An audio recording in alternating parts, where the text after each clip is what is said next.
Thanks for tuning in. You're watching Channel 27, the Brisbane channel.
Aye.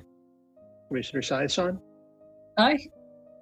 With that, I'll turn the meeting over to the acting chair. Thank you very much. Excuse me, I'm sorry, through the chair, I think there's an audio issue on YouTube.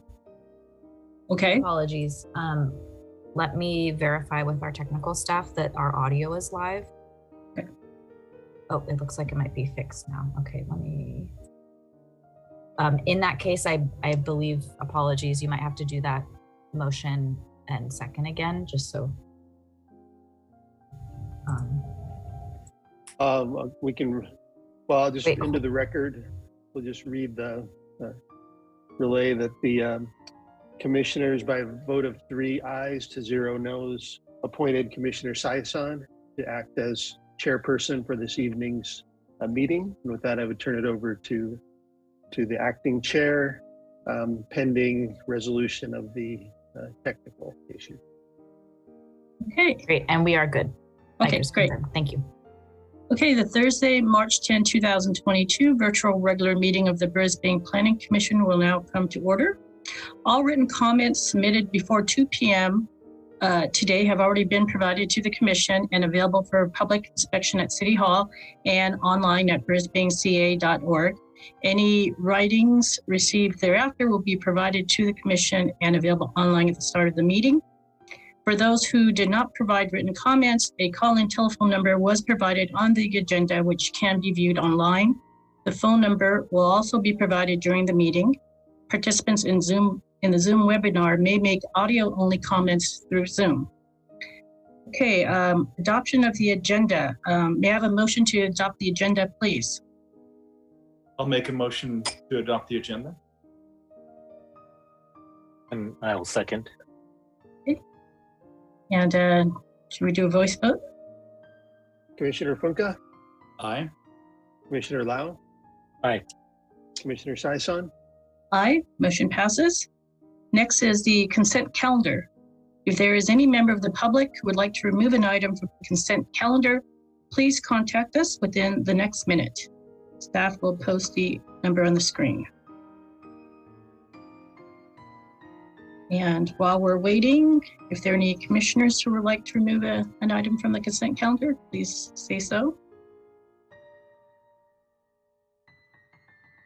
I see none.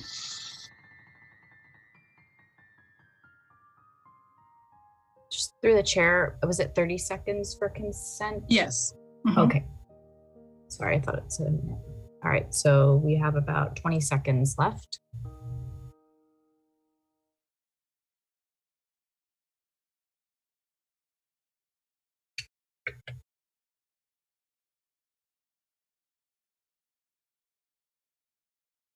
Ten seconds.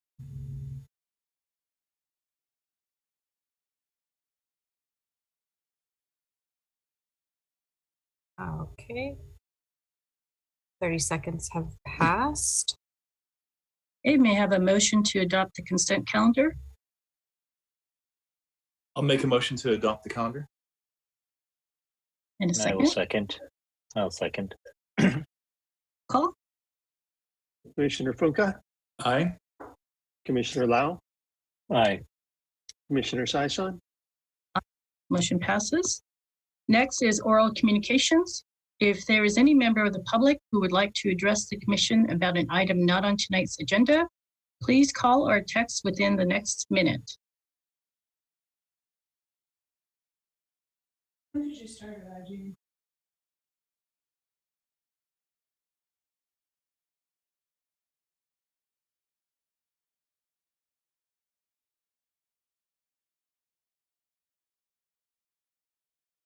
And staff, while we're waiting, we don't have any written communications, correct? That's correct. Okay.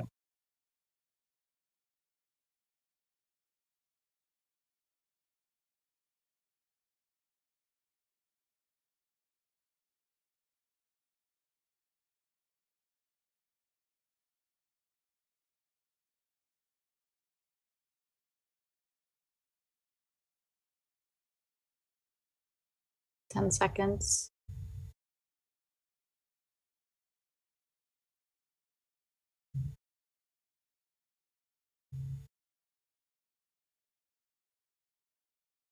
Okay, it's 10 seconds, or sorry, a minute has passed. I don't have any hands in Zoom and no texts or calls.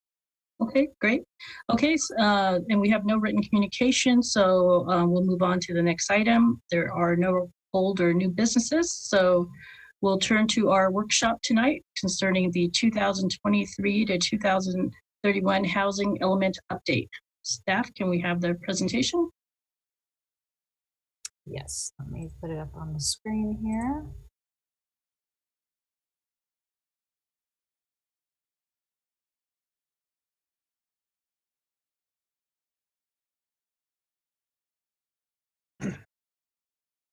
Okay, great.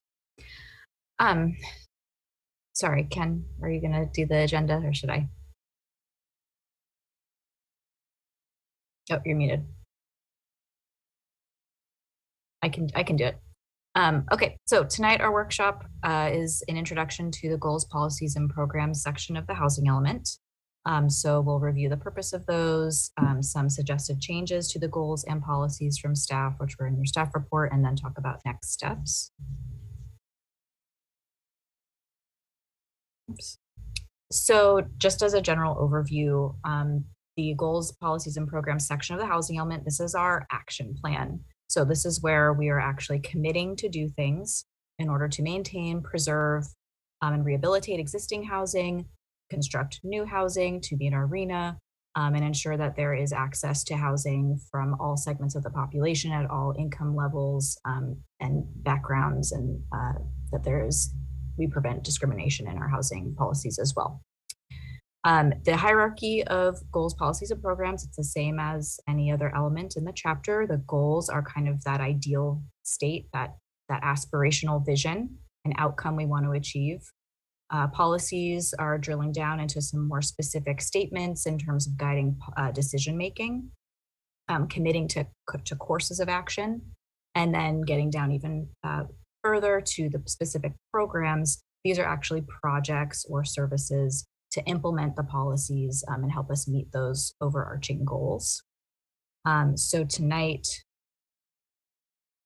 we're going to review the goals and policies. The attachment to your agenda or to your memo has a matrix of the current goals and policies, as well as showing suggested revisions from staff. So whether to retain it as is, to make some modifications, or to delete entirely if there's a need to. That's all explained in the attachment. And in terms of action programs, all the action programs really do kind of stem from the goals and policies. So tonight we wanted to check in with you and have discussion on those higher level policy topics. And then the actual action programs will be developed to implement those. And those will be basically reviewed in the draft housing element once that's released for public review, which will have at least a 30-day review period. So we're not going to discuss them tonight, but they will have been attached as information to previous workshop reports if you want to look at what was proposed for 2015 to 2022. And I'll toss it over to Ken. Great, thank you. since this is an update of the housing element and we're not starting from scratch, as Julia mentioned, we have the existing goals, policies, and programs. Well, the goals and policies and a decision matrix in your agenda report programs will follow. And that's along with any edits that staff is suggesting. And they're outlined in these next few slides here. Our aim is not to do a line by line review of each of the goals and policies, but presumably the commission has reviewed these in your reading of the agenda report. And if there are certain ones that the commission would like to pull out for discussion, we can do that. But I will highlight a few of the changes. On the goals, we've added language to specifically call out affirmatively furthering fair housing, or AFFH. But the intent of that first goal remains the same. Essentially, the language has been brought up to current day to address state housing law. Also, the second one is providing housing opportunities for all classes of people. And so that's on the goal. Farther down the list, we suggested that goal G can be removed since it's essentially a duplicate of E, both of which are focused on reducing vehicle miles traveled and greenhouse gas emissions. Goal H has been edited to broaden the intent of development, mitigating its own costs, and that's consistent with city practice. And we could go to the policies. We have Can I three ask slides. you, Yes. I like the wording for all of those. The last one that we talked about, I was puzzling over what the original meaning of that one was. I wonder if you can just parse that for me a little bit. I'm sure that, Mitigation of infrastructure cost. yeah, so that was the original one. Does that have to do with like providing streets and stuff like that? And then you took it out. And then what is Right. the cost of development? How is that defined?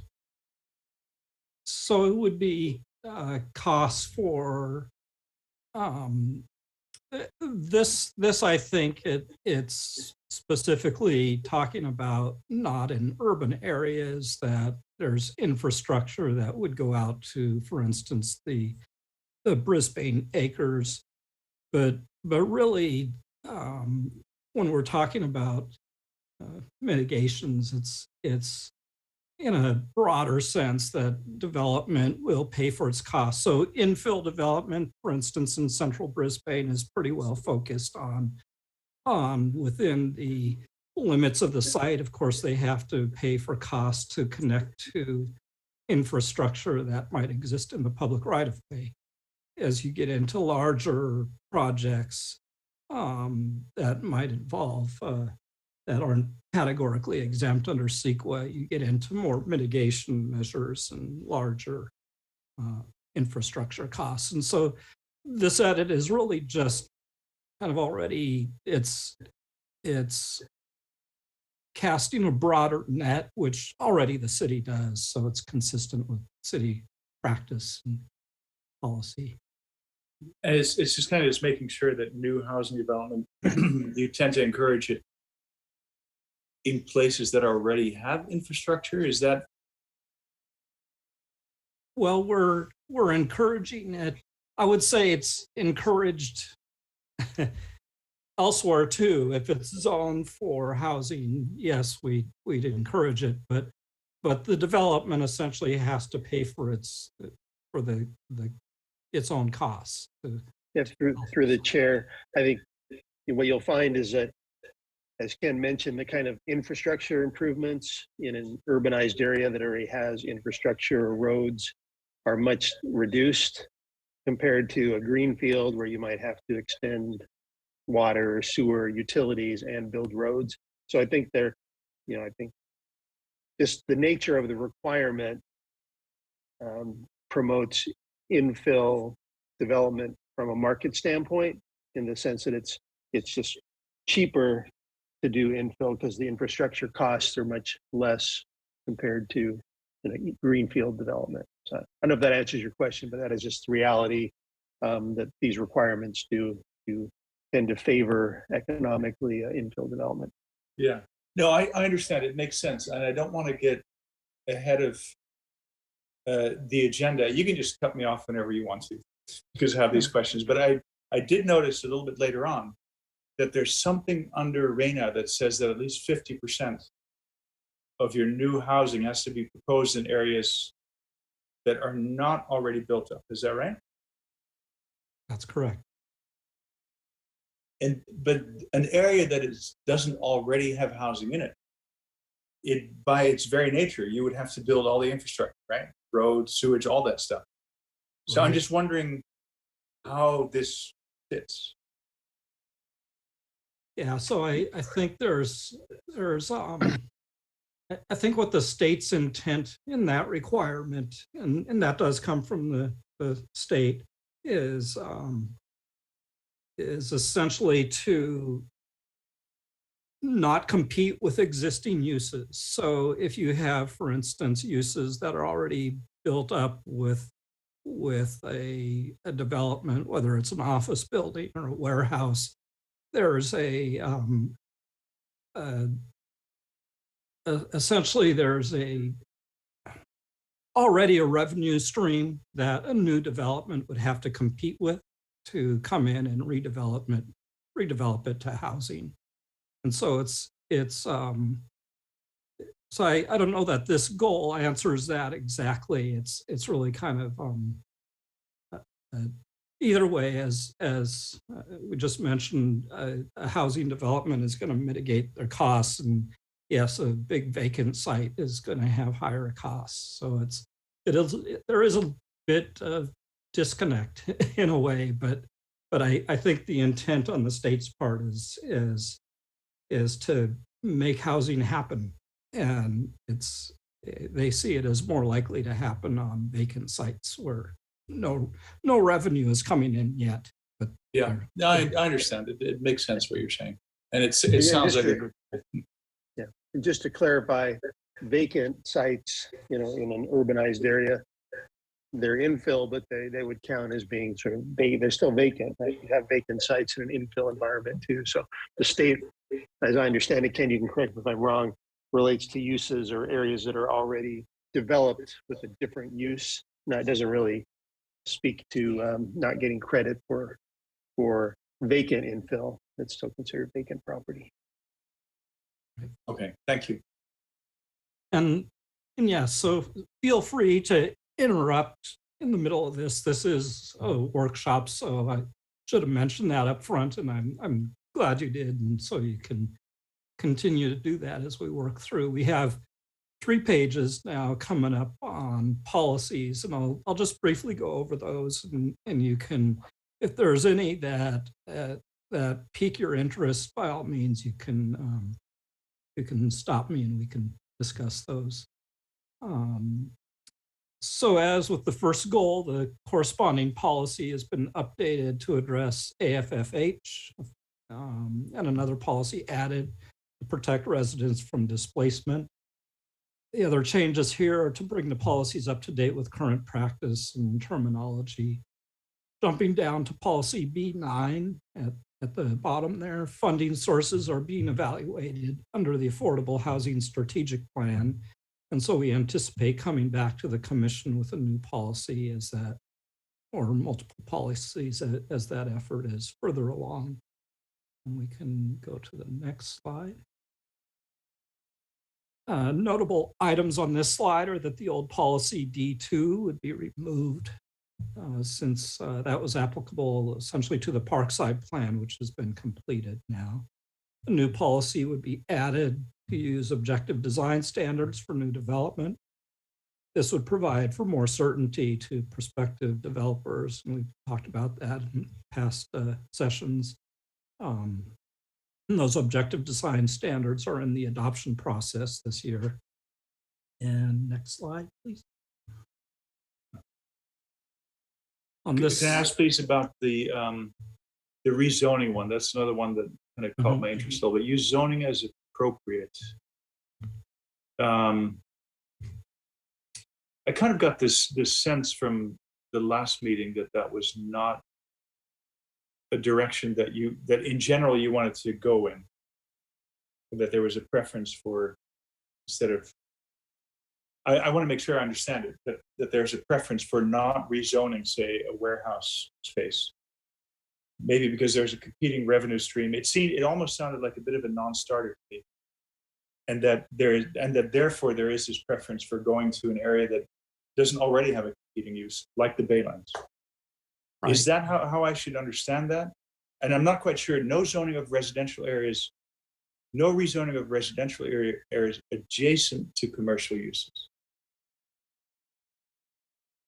Why would you have to rezone? Because they're already zoned residential, right?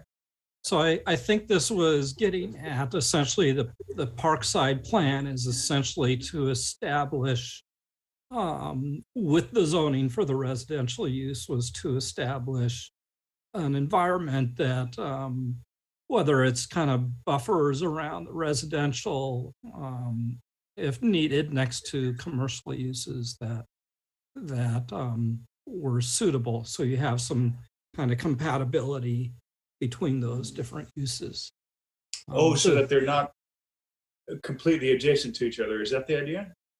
Potentially, if there was going to be conflict of those in those uses, yes, that could be. Is rezoning? It could have to do with setbacks. It could have to do with I don't know, heights potentially if you had conflicting space, I guess, airspace and heights, different environments that might be conflicting. And so this was addressed through the Parkside plan over that 2-year period. Let's see.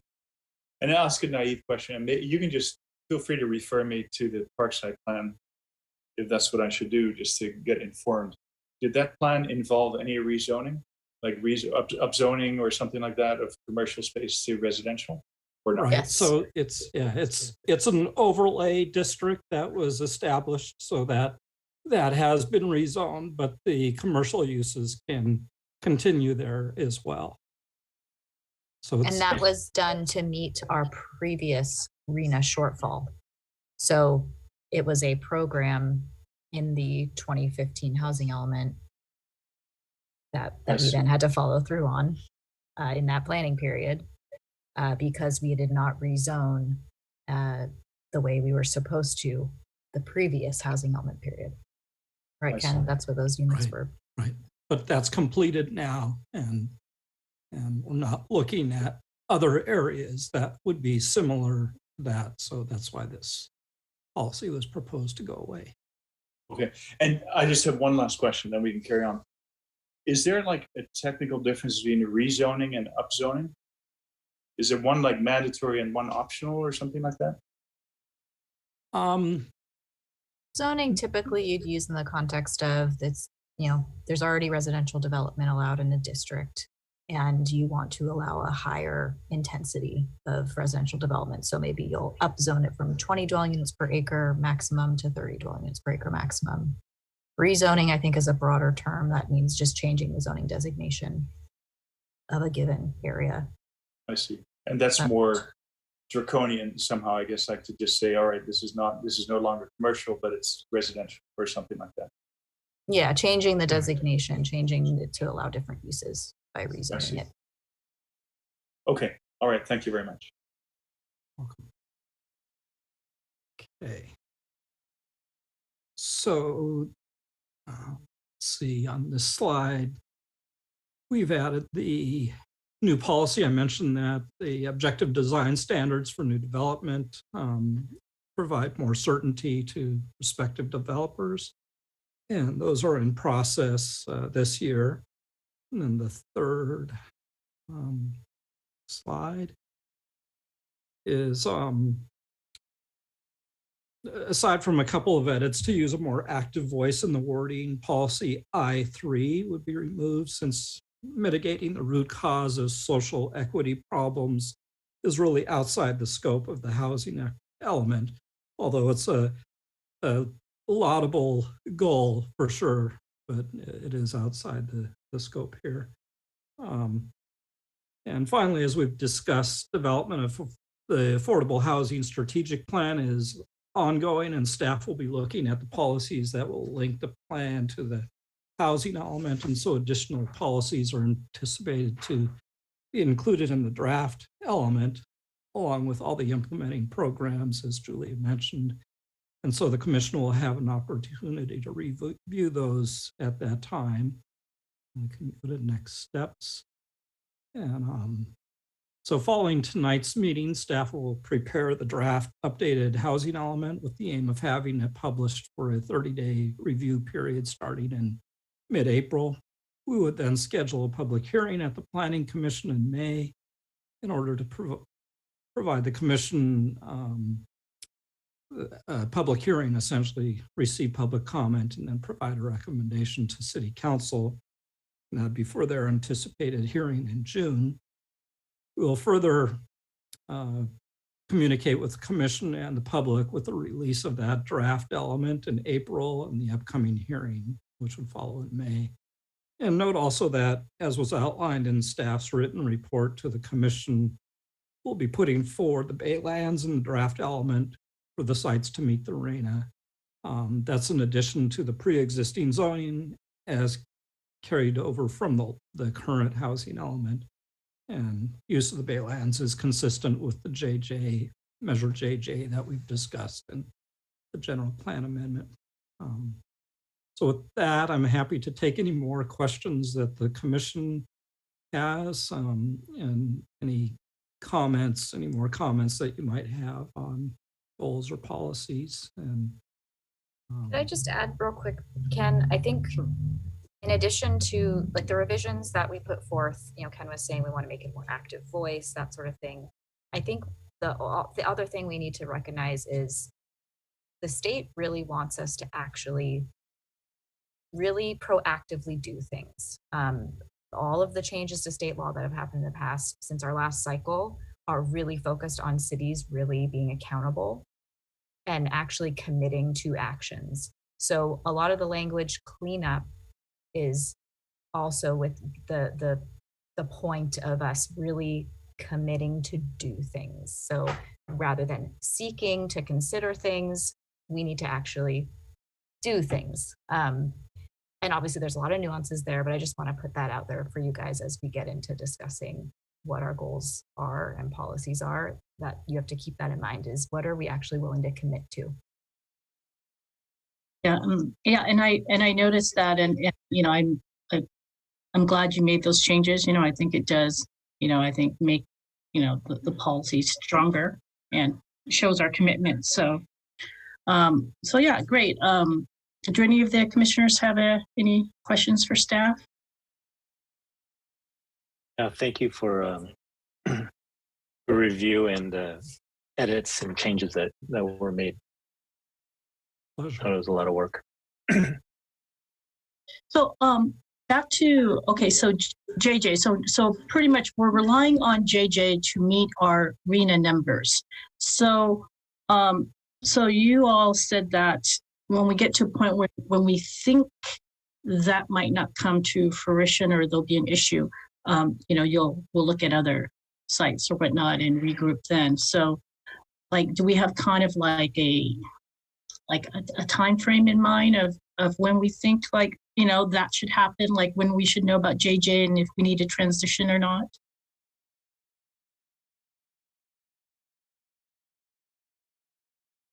Well, certainly we'll, so Ken, that had sort of schedule, the draft gets published in what, April rather? Mm-hmm. And then there's a series of hearings, and then it goes to the state in the fall. And then it's likely to come back to this, well, have to come back to the city for further revision and whatnot. So there'll be a whole, I think by the time that loop happens, after the state review, we'll all be in a much better position to understand where we are. And also the state's reaction to, the Baylands as a site as well. So, and its acceptability, because it will have gone through a round of review. The other thing, there are some scheduling uncertainties, in terms of the requirement when that plan has to be adopted. So I think we want to keep our options open as long as possible, frankly, with that particular project. And if they're moving forward, I think there's good policy reason to focus on that and not try to come up with, as we talked about the other meeting, about the difficulty of coming up with that alternative number of sites in Western Brisbane will be a problem and probably no easier to implement over time than would be getting the Baylands approved. So I think we just have to be flexible and adapt to what the situation is as this evolves. Okay, thank you. Do you think that in the long term, like at the next housing element, like there will be another housing requirement, right? For how long does this one last? 10 years? 8 years. 8 years. or- 8 years. So 2023 to 2031. But the next process will start a couple years before 2031. So we'll start talking about it probably in 2029, excuse me. 29. Do you think, just out of interest, do you think it's sort of inevitable that you will have to consider some of these other areas at that time, or not? I'm just curious what your long-term expectation is. Will we get a pass forever from Rena? Exactly. Like, I mean, is Brisbane ever going to be full, or are going to say, look, there's more people coming, and you're going to have to do. Thank you for the Baylands, but No, nobody's ever full, but again, Rena cycles, to say they swing wildly, like for point of context, and if I remember right, setting aside our shortfall from 2015, wasn't our Rena number 83? That's correct. So one cycle it's 83, and the next cycle it's 1,500 and some. So I guarantee it'll be somewhere in that range in the next. I'm willing to commit to that. I love that. Yes, wide confidence intervals. Okay, should we see if there's any questions from members of the public on this, or? Yeah, at your discretion. And I see that we do have a hand raised, Barbara Bell. So I'll go ahead and allow her to talk. And Barbara, you'll have to unmute yourself. Thanks. I was just curious about one thing staff said. They said they chose to remove the thing about equity barriers because it was not in scope. And I was just wondering if they could elaborate on that, because I kind of feel like those issues are all in scope all the time for everyone, because we kind of all need to be all hands in on this. So I'm just curious about staff's reasoning behind that. That's all. Thank you. Thank you. So that's the redlined policy H13, or sorry, HI3. Yeah. Right.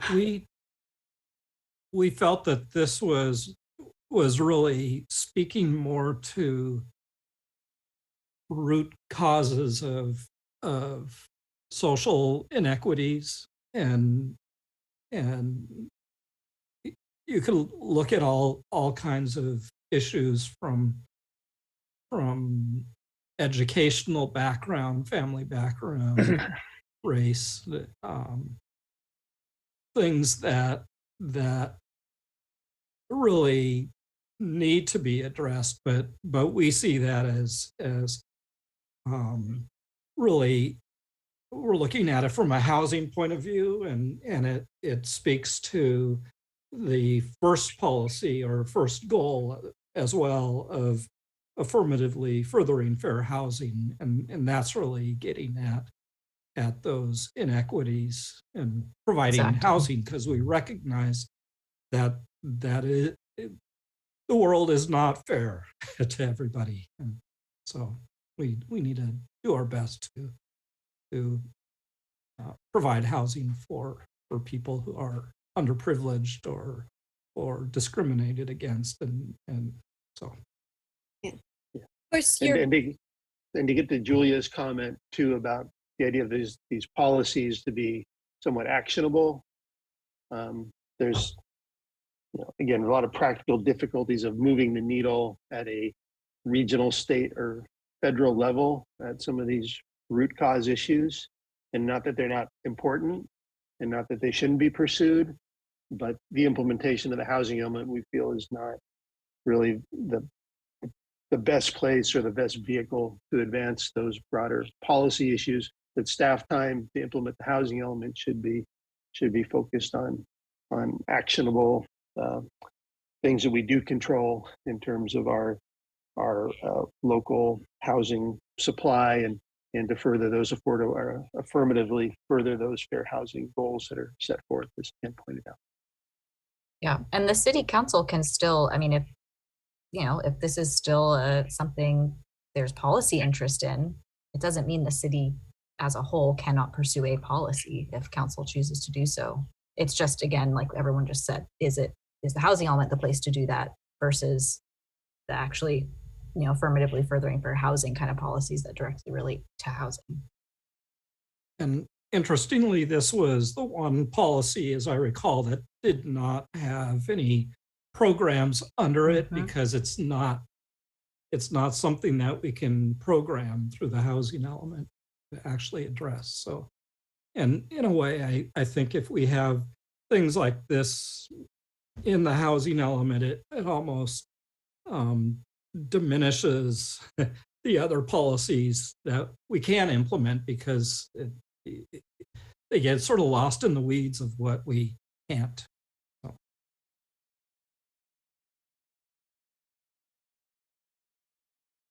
Okay, anyone else have any comments?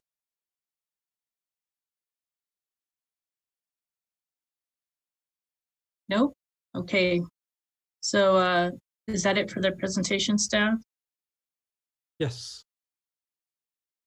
Okay. So I guess we'll go on to our next item, which is items initiated by staff. Oh, all right. Is there no discussion amongst commissioners? Okay. Oh, I don't know. I thought okay. There weren't fine. any. Yeah. Did anyone else have anything to add? Commissioner Funka, Commissioner Lau? No, I raised all the questions that I wanted to, and I really appreciate the discussion about that the last one that was omitted, and I agree with the reasoning. Okay. As it was passing by, I did say, "Oh, that's an interesting one," but I agree with your rationale. Okay. Sorry. I thought you were asking for comments from the public, and then that made me realize I did not show this slide. So anyone who wasn't in the Zoom didn't have the call-in or text information. Do you want to, sure, if we can, jump back to the workshop and, okay. Okay, so if there was anyone watching on YouTube or on television, I've put up the text number. You can also call into the workshop or raise your hand for additional comments. Sorry about that, Chair. No problem.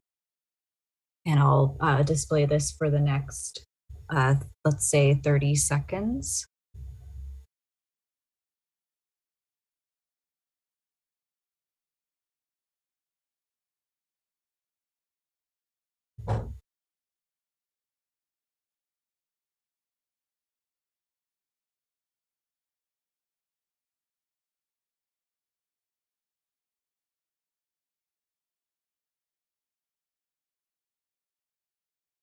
Okay, 10 seconds.